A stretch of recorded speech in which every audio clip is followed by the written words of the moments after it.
All India കോട്ട വഴി കേരളത്തിന്റെ പുറത്ത് MBBS പഠിക്കണോ? നമ്മള് മലയാളീസാന്ന് അറിയുമ്പോൾ തന്നെ അവർക്കൊരു കൗതുകം. നോർത്ത് ഇന്ത്യയിലാണ് ഞാൻ പെട്ടതായിരുന്നു. അവരുടേതായ ഫെസ്റ്റിവൽസും അവരുടേതായ ടൈപ്പ് ഓഫ് പ്രോഗ്രാംസും ആയിരിക്കും. ഇപ്പൊ മെഡിക്കൽ കോളേജിന്റെ ഇൻഫ്രാസ്ട്രക്ചർ, എക്യുപ്മെന്റ്സ്, ടീച്ചേഴ്സിന്റെ ക്വാളിറ്റി, ഈ വൃത്തിയില്ലായ്മ അങ്ങനത്തെ പ്രശ്നങ്ങളൊക്കെ ഉണ്ട് അവിടെ. ഭാഗ്യം കേരളത്തിൽ പഠിക്കാൻ അങ്ങനെ ചിന്തിച്ച സമയത്ത് പേഷ്യൻസിന് കുറച്ചുകൂടെ റെസ്പെക്ട് ഉണ്ട്. PG ക്ക് നിനക്ക് കേരളം കിട്ടി, തമിഴ്നാട് കിട്ടി. MBBS എടുക്കാൻ പോകുന്ന കുട്ടികളോടെന്ന് പറയുന്നത്. ഹായ്, ഇന്ന് നമ്മൾ ഇന്റർവ്യൂ ചെയ്യാൻ പോകുന്നത് MBBS തേർഡ് ഇയർ പഠിക്കുന്ന ആമിന നിത എന്നാണോ? യെസ്, ആമിന നിതേനെയാണ്. ആൻഡ് ആമിന നിത കേരളത്തിൽ എവിടെയല്ല പഠിക്കുന്നത്? എവിടെയാ? Government Thoothukudi Medical College. Thoothukudi Medical College തമിഴ്നാടാണ്. അത് എവിടെയായിട്ട് വരുന്നത്? അത് സൗത്ത് മോസ്റ്റ് ആണ്. കന്യാകുമാരിന്ന് ഒരു 1 hour ഉണ്ടാവും. കന്യാകുമാരി പിന്നെ 1 hour മേലോട്ട്. ഓക്കെ. അപ്പൊ ട്രിവാൻഡ്രം വഴിയാണ് നിങ്ങൾ പോവാ? ട്രിവാൻഡ്രം വഴി പോവാം, കൊല്ലത്തുനിന്നും പോവാം. ഞാൻ കോഴിക്കോട് നിന്നാകുമ്പോൾ മധുരൈ വഴി വരും. ആണല്ലേ, ഓക്കെ. അപ്പം എന്തിനാണ് ആമിന നിതേനെ ഇവിടെ കൊണ്ടുവന്നതെന്ന് വെച്ച് കഴിഞ്ഞാൽ, നീറ്റ് റിസൾട്ട് വന്നു കഴിഞ്ഞാൽ ഏറ്റവും കൂടുതൽ ചർച്ചാ വിഷയമാകുന്ന ഒരു സാധനമാണ്. പ്രത്യേകിച്ച് ഇത്തവണ എന്താണ്, നമുക്ക് എല്ലാവർക്കും നല്ല സ്കോറിലേക്ക് വന്നിട്ടുണ്ട്. അതുകൊണ്ട് തന്നെ ഓൾ ഇന്ത്യ കോട്ട വഴി കേരളത്തിന്റെ പുറത്ത് MBBS പഠിക്കണോ? അത് പ്രത്യേകിച്ച് പല കുട്ടികൾക്കൊരു ഡൗട്ടുള്ള സാധനമാണ് അല്ലേ. കാരണം നല്ല സ്കോർ വന്നിട്ടുണ്ട്, അപ്പം നമ്മളൊക്കെ സ്വന്തം നാട്ടിൽ തന്നെ പഠിക്കാൻ താല്പര്യപ്പെടും. അപ്പം ആ ഒരു ഡിസിഷൻ എന്തായാലും ഇത് കാണുന്ന പലരും എടുക്കേണ്ടി വരും. അപ്പം അത് എത്രത്തോളം ശരിയാണ്, എങ്ങനെയുണ്ട് കഴിഞ്ഞ 3 വർഷം നിതയുടെ ലൈഫ് എന്നൊക്കെ അറിയാൻ വേണ്ടിയിട്ടാണ്. അപ്പോൾ തുടങ്ങാം. എന്താ തോന്നുന്നത്? 3 വർഷം നിനക്ക് നഷ്ടബോധം തോന്നുന്നുണ്ടോ? നഷ്ടബോധം ഒരിക്കലും തോന്നിയിട്ടില്ല. എനിക്ക് തോന്നിയ അത് കുറച്ചുകൂടെ എനിക്കതെന്താ അഡ്വാൻറ്റേജ് ആയിട്ടാണ് തോന്നിയത് പുറത്ത് പോയി പഠിക്കുന്നത്. ഒരു പുതിയ എക്സ്പോഷറാണ്, പുതിയ ആൾക്കാരാണ്, പിന്നെ ഒരു ഭാഷ നന്നായിട്ട് പഠിക്കാൻ പറ്റി. ഒരു എക്സ്പീരിയൻസ് അത്. നമ്മളിപ്പോ കേരളത്തിൽ പഠിച്ച അവിടെ ഒതുങ്ങിപ്പോയി. ഇതിപ്പം നമ്മളിപ്പോ ഒരു സ്റ്റേറ്റ് മാറി പഠിക്കുമ്പോൾ അതിൻ്റെതായ അവരുടെ കൾച്ചർ എന്താ, അവരുടെ ഫുഡ് എന്താ ഒക്കെ മനസ്സിലാക്കാൻ കുറച്ചും കൂടെ ഒരു എക്സ്പോഷർ കിട്ടി. പിന്നെ അതേപോലെ തന്നെ ഓൾ ഇന്ത്യ കോട്ടയിൽ ബാക്കി വന്ന എത്ര ആൾക്കാരുണ്ട്, എത്ര മലയാളികളുണ്ട് ഇതിന്റെ ബാച്ചിൽ? എന്റെ കൂടെ ഇപ്പൊ 12 പേര് മലയാളീസ് ഉണ്ട്, 8 പേര് നോർത്ത് ഇന്ത്യൻസ് ഉണ്ട്. ഓൾ ഇന്ത്യ കോട്ട 22 സീറ്റായിരുന്നു അതില്. അതില് മലയാളികൾ എത്ര പെൺകുട്ടികൾ, എത്ര ആൺകുട്ടികളാ? പെൺകുട്ടികൾ 10 പേരുണ്ട്, 2 നീ അടക്കം 10 ഇതല്ലേ. അപ്പം എപ്പോഴെങ്കിലും ഇപ്പൊ ഈ തമിഴ് ഭയങ്കര എളുപ്പമാണോ? മലയാളത്തിന് ഒരു എക്സാജറേറ്റഡ് വേർഷൻ ആണെന്നൊക്കെ പറയും. അങ്ങനെ കറക്റ്റ് ആയിട്ട് എക്സാജറേറ്റഡ് ഒന്നുമില്ല, നമുക്ക് മനസ്സിലാകും അവർ പറയുന്നത്. പക്ഷെങ്കിൽ സംസാരിക്കാൻ പഠിക്കണമെങ്കിൽ ഇത്തിരി എഫേർട്ട് ഇടണം, അവരോട് സംസാരിക്കണം. ഒത്തിരി ബുദ്ധിമുട്ടുണ്ടായിരുന്നോ?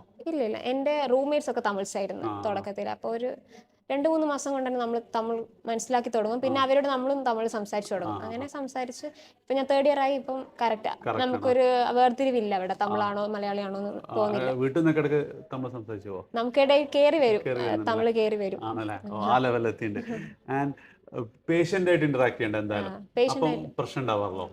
കാരണം പൊതുവെ പേഷ്യന്റ് ആയിട്ട് പറഞ്ഞാൽ അവര് ഇപ്പൊ തൂത്തുക്കുടിയില് അവരുടേതായ കൊളോക്കിയൽ ലാംഗ്വേജ് ഉണ്ട്. അത് നമുക്ക് ചിലപ്പോൾ അറിയുന്നത് അത് അവർക്ക് തമിഴ്സിന് കൂടെ അറിയണ്ടായില്ല.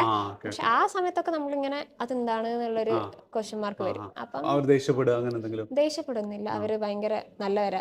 നമ്മള് മലയാളീസാന്ന് അറിയുമ്പോൾ തന്നെ അവർക്കൊരു കൗതുകം. അപ്പൊ അവര് കുറച്ചുകൂടെ കോപ്പറേറ്റ് ആകാൻ നിൽക്കുക. തമിഴ്സിനേക്കാളും നമ്മളോട് കുറച്ചുകൂടെ സംസാരിക്കാൻ ഇഷ്ടപ്പെടുകയും അങ്ങനെയൊക്കെ ചെയ്യും.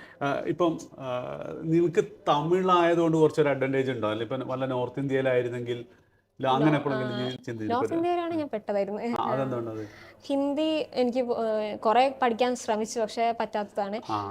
തമിഴായതുകൊണ്ട് മേ ബി അവിടെ ഞാൻ പോയിട്ടുണ്ടെങ്കിൽ ഞാനും പഠിച്ചു കഴിഞ്ഞിട്ടുണ്ടാവും. പക്ഷേ നിന്റെ കൂടെയുള്ള നോർത്ത് ഇന്ത്യൻ ഫ്രണ്ട്സ് ഉണ്ടായിരുന്നു, അപ്പൊ അവർക്ക് ഓൾമോസ്റ്റ് ഒരു സിമിലർ എക്സ്പീരിയൻസ് അല്ല. അപ്പൊ അവരുടെ ലൈഫ് എങ്ങനെയുണ്ട്? അവരും ഹാപ്പി ആണോ? അല്ലെങ്കിൽ അവർ ഹാപ്പിയാണ്. ഒരു ഒറീസ എന്നുള്ളൊരു കൊച്ചുണ്ട്, ഞങ്ങളെക്കാളും മുന്നേ അവള് തമിഴ് പഠിച്ച് സംസാരിച്ചു. അവളുടെ റൂംമേറ്റ്സും ഇത് പറഞ്ഞ പോലെ തമിഴ് സൈഡിൽ നിന്ന് അവളും തമിഴ് തന്നെ സംസാരിച്ച് തുടങ്ങി. ഞങ്ങളെക്കാളും മുന്നേ നല്ല ഫ്ലുവൻ്റ് ആയിട്ട് തമിഴ് സംസാരിച്ചത് അവളായിരുന്നു. അപ്പോൾ നോർത്ത് ഇന്ത്യൻസ് പഠിക്കാൻ പറ്റില്ല എന്നോ നമുക്ക് നോർത്ത് ഇന്ത്യയിൽ പോയാൽ പഠിക്കാൻ പറ്റില്ല എന്നോ അങ്ങനെയൊന്നുമില്ല. ഈവൻ ഇപ്പം എനിക്കൊക്കെ പരിചയമുള്ള എൻ്റെ കൂടെ ഒക്കെ ഉള്ള സമയത്തും ഇങ്ങനെ ഓൾ ഇന്ത്യ കോട്ടയിൽ ബോംബെയിലൊക്കെ പഠിച്ച കുട്ടികളൊക്കെ ഉണ്ടായിരുന്നു. അപ്പം ആരും അങ്ങനെ ഒരു വലിയ ബുദ്ധിമുട്ടൊന്നും ബാരിയറായിട്ട് പോകില്ല. പിന്നെ at the end of the day നമ്മളൊക്കെ പ്രൊഫഷണൽസ് ആണ്. പല സ്ഥലത്ത് ഒന്നെങ്കിലും പഠിക്കുന്ന സമയത്ത് പുറത്ത് പോകേണ്ടി വരും, അല്ലെ ജോലിയുടെ സമയത്ത് പോകേണ്ടി വരും. അപ്പം അതൊരിക്കലും ഒരു ബുദ്ധിമുട്ടായിട്ട് ഒരിക്കലും നിനക്ക് നഷ്ടബോധം തോന്നിയിരുന്നില്ല? ഇപ്പം നിന്റെ കൂടെ പഠിച്ച ആൾക്കാരെ ചിലപ്പോൾ കോഴിക്കോട് മെഡിക്കൽ കോളേജിൽ അവിടുത്തെ ക്യാമ്പസ് ഫെസ്റ്റിവലിന്റെ സ്റ്റാറ്റസോ അങ്ങനെ എന്തെങ്കിലുമൊക്കെ ഇടുമ്പോൾ അങ്ങനെ ഒന്നും കുറെ മലയാളീസ് കുറെ പോകുന്നതായിട്ടൊന്നും എനിക്ക് തോന്നിയിട്ടില്ല. സാരിയൊക്കെ കൊടുത്തിട്ട് കുറെ ആൾക്കാരൊക്കെ കാണുന്നു. സാരി അവിടെ എടുക്കാലോ. അവിടെ ഇവിടെയാണുള്ളതാണല്ലേ. അവിടെ അവരുടേതായ ഫെസ്റ്റിവൽസും അവരുടേതായ ടൈപ്പ് ഓഫ് പ്രോഗ്രാംസും ആയിരിക്കും. ഇവിടെ കേരളത്തിൽ നമ്മൾ കണ്ടുവരുന്നത് വേറെ പ്രോഗ്രാംസ് അവിടെ. അപ്പൊ നമ്മൾ അതിൽ അഡാപ്റ്റ് ആവുക അത്രേ. പാരൻസ് സപ്പോർട്ടീവ് ആയിരുന്നു. അവര് പെട്ടെന്ന് അലോട്ട്മെന്റ് കേട്ടപ്പോൾ ലൈക്ക് തൂത്തുകൂടിയെന്ന് പറഞ്ഞപ്പോൾ എങ്ങനെയാ ട്രാൻസ്പോർട്ടിനെ പറ്റിയൊക്കെ ഒന്ന് ടെൻഷനായിരുന്നു. പിന്നെ ഞങ്ങൾക്ക് അതിനെപ്പറ്റി മനസ്സിലായപ്പോഴത്തേക്ക് ഓക്കെ. പ്രത്യേകിച്ച് തൂത്തുക്കുടി എന്ന് പറയുമ്പോൾ തമിഴ്നാട്ടിലെ ആണെന്നല്ലാതെ അത് ഞങ്ങൾക്ക് ഒരു ഐഡിയ ഉണ്ടായിരുന്നില്ല. കിട്ടുന്നില്ല. അപ്പം അതുകൊണ്ടായിരുന്നു ഫസ്റ്റ് അന്ന് നീ ഇങ്ങനെ അപ്പം തൂത്തുക്കുടി ആവുമ്പോൾ പിന്നെ നീ ആണെങ്കിൽ ഓൾറെഡി വീട്ടിൽ നിന്നൊക്കെ വിട്ട് ഹോസ്റ്റലിലൊക്കെ താമസിച്ചിട്ടുണ്ട്. അപ്പൊ അങ്ങനെ ഒരു പ്രശ്നങ്ങളും ഇല്ല. ഇപ്പോഴെന്തെങ്കിലും വിഷയങ്ങളുണ്ട്? അതായത് ഇപ്പൊ നാട്ടിൽ വരുമ്പോഴൊക്കെ ഇവിടെ നടക്കുന്ന പല കാര്യങ്ങളും മിസ് ഔട്ട് ആയി പോകുന്നത് പോലെയോ? ഇല്ല, അതാ ഞാൻ പറഞ്ഞേ, ഇവിടെ മിസ് ഔട്ട് ആവുന്നത് നമുക്ക് അവിടെ കിട്ടുന്നുണ്ട് വേറൊരു രീതിയിൽ. ഇതല്ലെങ്കിൽ ഇതേപോലത്തെ അഡ്വാൻറ്റേജ് അവിടെ കിട്ടുന്നുണ്ട്. പിന്നെ അവിടെ പഠിക്കുമ്പോൾ വേറെന്തോ PG-ക്കൊക്കെ ബെനിഫിറ്റ് എന്തോ ചെറിയൊരു റിസർവേഷൻ എന്തോ കിട്ടാനുണ്ട്. പിന്നെ നമുക്ക് ലാംഗ്വേജ് അറിയാലോ. അപ്പൊ PG ഒക്കെ എടുക്കുന്ന സമയത്ത് ഇപ്പൊ തമിഴ്നാട് കിട്ടിയാലും നമുക്ക് മാനേജബിൾ ആയിരിക്കും. പ്രത്യേകിച്ച് എനിക്കൊന്ന് PG-ക്കൊക്കെ ഒത്തിരി ആൾക്കാർ പുറത്തു പോകുന്നുണ്ടല്ലേ. അപ്പൊ നിനക്ക് തമിഴ്നാടാണ് ലാംഗ്വേജിന്റെ പ്രശ്നങ്ങളോ പ്രത്യേകിച്ച് ആ ഒരു സമയത്തൊന്നും നമുക്ക് ലാംഗ്വേജ് പഠിക്കാനോ പഠിപ്പിച്ചു തരാനൊന്നും സമയം ഉണ്ടാവില്ല. നീ അതില് സെറ്റാണ്. അപ്പം മിസ് ചെയ്യുന്ന എന്തെങ്കിലും ഒരു കാര്യം, അതാണ് എല്ലാവർക്കും ആഗ്രഹം ഉണ്ടാവുക. മിസ് ഔട്ട് ആവുന്ന കേരളമാണ്, തമിഴ്നാടാണ്. പച്ചപ്പും ഹരിതാപമൊക്കെ കുറവാണ്. ഡ്രൈ ഏരിയ ആണ്. മറ്റേ വിൻഡ് മില്ലും അങ്ങനെയൊക്കെ ആയിട്ട് നമ്മളെ പോലെ ഭയങ്കര എല്ലാവിടെയും ഡെവലപ്ഡ് ആയിട്ടുള്ളതല്ല. ഈ ഒരു കാര്യം പിന്നെ ഇപ്പൊ മെഡിക്കൽ കോളേജിന്റെ ഇൻഫ്രാസ്ട്രക്ചർ, എക്യുപ്മെന്റ്സ്, ടീച്ചേഴ്സിന്റെ ക്വാളിറ്റി, അതൊക്കെ വെച്ച് നോക്കുമ്പോൾ ടീച്ചേഴ്സിന്റെ ക്വാളിറ്റി നല്ലതാണ്. കാരണം അത്യാവശ്യം പഴക്കമുള്ള കോളേജാണ്. അപ്പം ഫാക്കൽറ്റീസിന്റെ കാര്യത്തിൽ ഒരു കുഴപ്പമില്ല. പിന്നെ ഫെസിലിറ്റീസ് എന്ന് പറയുമ്പോൾ ഇത് ഓൾഡ് കോളേജ് ആയതുകൊണ്ട് ഹോസ്പിറ്റൽ വന്നിട്ട് കുറെ വർഷമായി. അപ്പൊ അതിൻ്റെതായ ഒരു ഫെസിലിറ്റീസ് കുറവുണ്ടാവും. ഇപ്പൊ പുതിയ മെഡിക്കൽ കോളേജസ് ഉണ്ട്, അവർക്കൊക്കെ ഹൈലി ഫെസിലിറ്റൈസ്ഡ് ആയിരിക്കും. അതിപ്പോ ഹോസ്റ്റലായാലും അവർക്ക് എയർ കണ്ടീഷൻഡ് ആയിരിക്കും. നമുക്കത് അപ്പൊ പഴയ മെഡിക്കൽ കോളേജ് പഴയ ഹോസ്റ്റലാണെങ്കിലും ഹോസ്റ്റൽസിന്റെ ഇൻഫ്രാസ്ട്രക്ചർ ഒന്നും ഞാൻ പോയപ്പോഴൊന്നും അത്ര ഭയങ്കര ഭംഗിയുള്ളത് തോന്നി. കാരണം പഴയ comparatively government medical college compare ചെയ്യുമ്പോൾ എയിംസ് ആണ് ബെറ്റർ. യെസ്, അതായത് ഞാൻ പറഞ്ഞ ഹോസ്റ്റൽസ് അതേ സ്ഥാനത്ത് മെഷീൻസ് ആയിക്കോട്ടെ, ടെക്നോളജി ആയിക്കോട്ടെ, എന്തായാലും ലേറ്റസ്റ്റ് ഉണ്ടാവും. അതും ഈ പറഞ്ഞതുപോലെ തന്നെ ഇപ്പൊ NIT-ലൊക്കെ ആണെങ്കിലും പുതിയൊരു ഹോസ്റ്റൽ ഉണ്ടാക്കുമ്പോൾ അത് ഭയങ്കര ഭംഗിയിൽ ഭയങ്കര സംഭവത്തിലാണ്. കുറെ ലിഫ്റ്റുകളും കുറെ സംഭവങ്ങളൊക്കെയാണ്. ആ ഒരു സംഭവം മാത്രമാണുള്ളത്. പിന്നെ ഈ കൾച്ചറൽ ഡിഫറൻസ് ശരിക്കുണ്ടോ മലയാളികളും തമിഴ് ആൾക്കാരും തമ്മിൽ? അവര് നമുക്കിപ്പം ട്രിവാൻഡ്രം സൈഡൊക്കെ എടുത്താൽ കുറച്ചുകൂടെ തമിഴ് ടച്ച് ഉള്ളത് മനസ്സിലാവും. നമുക്കൊക്കെ നല്ല മനസ്സിലാവും. മലബാറി ഏരിയയും തമിഴ്നാടൊക്കെ നല്ല ഡിഫറൻസ് ഉണ്ട്. അങ്ങനത്തെ പ്രശ്നങ്ങളൊക്കെ ഉണ്ട് അവിടെ. അതൊക്കെ നമ്മുടെ ധാരണയാണ്, മലയാളികളുടെ അഹങ്കാരമാണ്. അവര് ഭയങ്കര നല്ല നല്ല വൃത്തിയുള്ള ആൾക്കാരാ ശരിക്കും പറഞ്ഞ. ശരിക്കും. അതെ. പിന്നെ ഈ ഹോട്ടലിലൊക്കെ പോയി കഴിഞ്ഞാൽ ഇപ്പൊ എൻ്റെ ഒരു മനസ്സിലുള്ള ചിത്രാട്ടോ, വെറും ഒരു ബനിയനൊക്കെ ഇട്ടിട്ട് പൊറോട്ട ഉണ്ടാക്കുന്നു, എന്നിട്ട് വേർപ്പൊക്കെ അങ്ങനത്തെ സംഭവങ്ങളില്ല. അതൊന്നും അങ്ങനത്തെ ഇപ്പൊ ഹൈജീനിക് എല്ലാത്തരത്തും നമ്മൾ പോകുന്നില്ല. Okay okay. പിന്നെ ക്യാമ്പസ് ലൈഫ് ഒക്കെ എങ്ങനെ? ക്യാമ്പസ് ലൈഫ് അടിപൊളിയാണ്.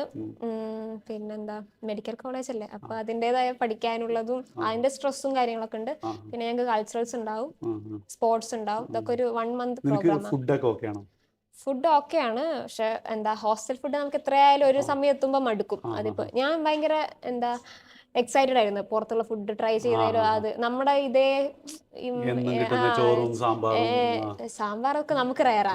നമ്മളെന്താ ചിക്കൻ കറി ഇതൊക്കെ അല്ലേ ഇവിടെ കഴിക്കുന്നത്. അവിടെ സാമ്പാർ, എനിക്ക് ഈ ദോശ ചട്നിയൊക്കെ ഭയങ്കര ഇഷ്ടമായിരുന്നു. അപ്പൊ അവിടെ എത്തിയപ്പോ ഓക്കെ ഇതാണ് ഫുഡ്, ഫൈൻ. പക്ഷെങ്കിൽ പിന്നെ മടുക്കും. തൈര് സാദം ഒക്കെ ഉണ്ട്, അതൊന്നും ഞാൻ ട്രൈ ചെയ്യില്ല. നമുക്ക് പറ്റണത് കഴിക്കും. തൈര് സാദം ഒക്കെ ഉണ്ടാവും. തൈര് സാദം അതൊന്നും നമുക്ക് എനിക്കിഷ്ടല്ല. ഓക്കെ. അപ്പൊ ചുരുക്കി പറഞ്ഞു കഴിഞ്ഞാല് കൺഫ്യൂഷൻ അടിക്കോ വിഷമിക്കോ വേണ്ടാന്ന് തന്നെയാണല്ലേ. എവിടെ കിട്ടുകയാണെങ്കിലും പോവാ. അത് ആസ് എ പേഴ്സൺ നിനക്ക് നല്ല ഗ്രോത്ത് ഉണ്ടായിട്ടുണ്ടാവും. എനിക്ക് ഭയങ്കര അഡ്വാൻറ്റേജ് ആയിട്ടാ തോന്നി.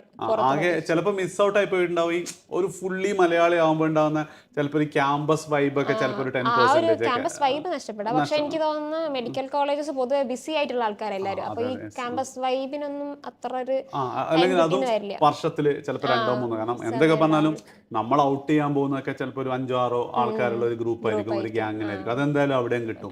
പിന്നെ ഉണ്ടാവുന്ന വെച്ച് കഴിഞ്ഞാൽ വേറെ കൾച്ചറായി, മീൻസ് ആസ് എ പേഴ്സൺ തന്നെ ചിലപ്പോൾ എന്ത് ചെയ്തിട്ടുണ്ടാവും, നീ കുറച്ചും കൂടെ ബെറ്റർ ആയിട്ടുണ്ടാവും. പിന്നെ അതേപോലെ തന്നെ പുതിയ ലാംഗ്വേജ് പഠിക്കാൻ പറ്റി. ഇനിയിപ്പം എവിടെ പോയാലും എക്സിസ്റ്റ് ചെയ്യാൻ പറ്റുന്നുള്ളൊരു ധൈര്യം കിട്ടും. അതാണ് മെയിൻ ആയിട്ട്, നമുക്ക് അഡാപ്റ്റ് ആവും നമ്മൾ എവിടെ പോയാലും. ഓക്കെ. ആ, അപ്പം നിന്റെ കൂടെയുള്ള ബാക്കി ആർക്കും ഈ ഒരു കുറ്റബോധമോ സംഭവങ്ങളോ ഇല്ല? എല്ലാവരും ഹാപ്പിയാണ്. ലൈക്ക് കേരളം എടുക്കാത്തതിൽ വിഷമമൊന്നും ഞാൻ ഏതൊക്കെ പോയി നിങ്ങൾ ഭാഗ്യം കേരളത്തിൽ പഠിക്കാൻ അങ്ങനെ ചിന്തിച്ച സമയം എന്താ? അങ്ങനെ ചിന്തിച്ച സമയം ഇല്ല. തുറന്നു പറഞ്ഞോളൂ. ഇല്ല അങ്ങനെ ചിന്തിച്ചിട്ടില്ല. അങ്ങനെ കാരണം ഇവിടെ എന്തെങ്കിലും പ്രശ്നങ്ങൾ കണ്ട് ഇപ്പൊ ഡോക്ടർക്ക് അടി കിട്ടി എന്നൊക്കെ പറയുമ്പോ എവിടെയാണെങ്കിലും ഇല്ല, അവിടെ കുറവാണ്. കമ്പാരിറ്റീവ്ലി പേഷ്യൻസിന് കുറച്ചുകൂടെ റെസ്പെക്ട് ഉണ്ട്. അവര് ഭയങ്കര പ്രതിഷേധത്തിനും ആ പൊളിറ്റിക്സ് കുറവാണ് അവിടെ.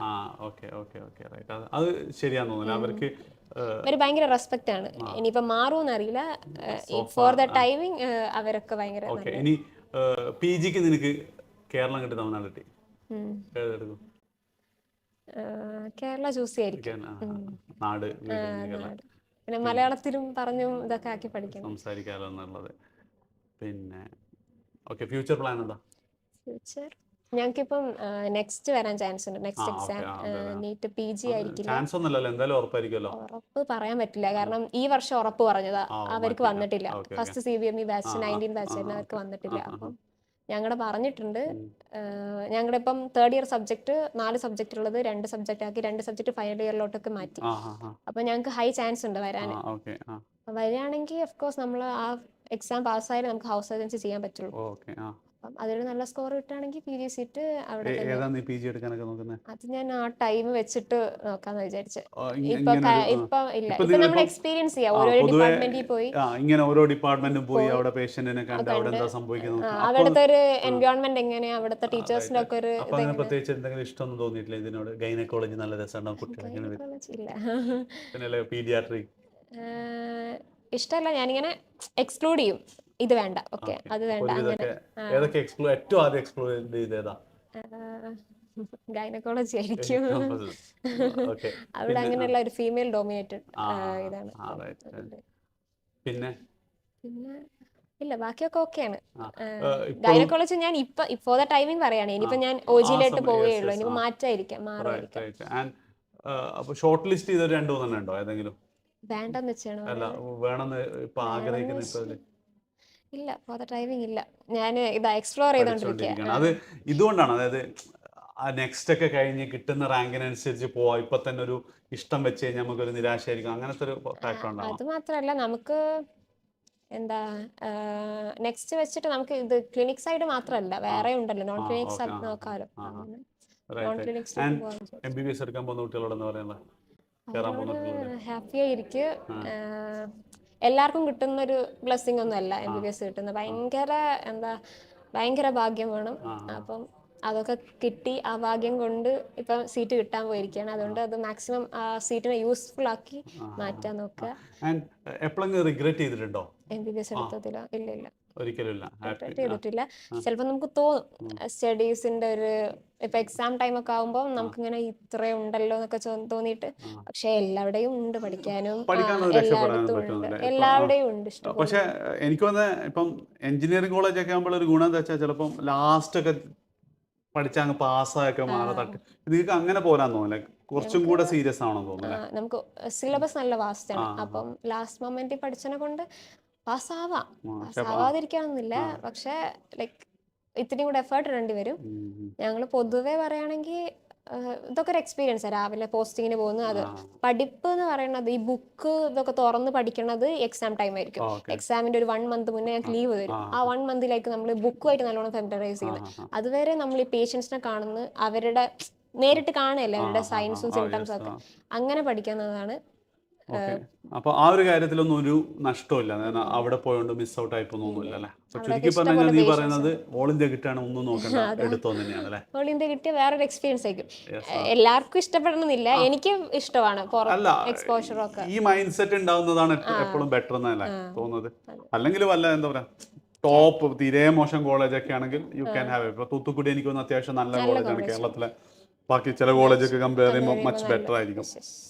ആ ഒരു ഓപ്ഷൻ ഉണ്ടെങ്കിൽ നിങ്ങളൊന്നും നോക്കണ്ടിട്ട് എടുത്തോ. അഥവാ അതുകൊണ്ടുള്ള മറ്റൊരു ഗുണം എന്ന് വെച്ചാൽ വേറെ കുറച്ച് ആൾക്കാർക്ക് കയറാനും പറ്റും. എനിക്കൊന്നും നിനക്കും കേരളത്തിൽ കിട്ടുമായിരുന്നു തോന്നുന്നല്ലേ? കിട്ടിയായിരിക്കാം, ഞാൻ വെയിറ്റ് ചെയ്തിട്ടുണ്ടെങ്കിൽ, പക്ഷെ ഞാൻ വെയിറ്റ് ചെയ്തില്ല, സെക്കൻഡ് അലോട്ട്മെന്റിൽ തന്നെ ചൂസ് ചെയ്തു. ആയിക്കോട്ടെ. അപ്പോൾ ഓക്കെ, താങ്ക് യു.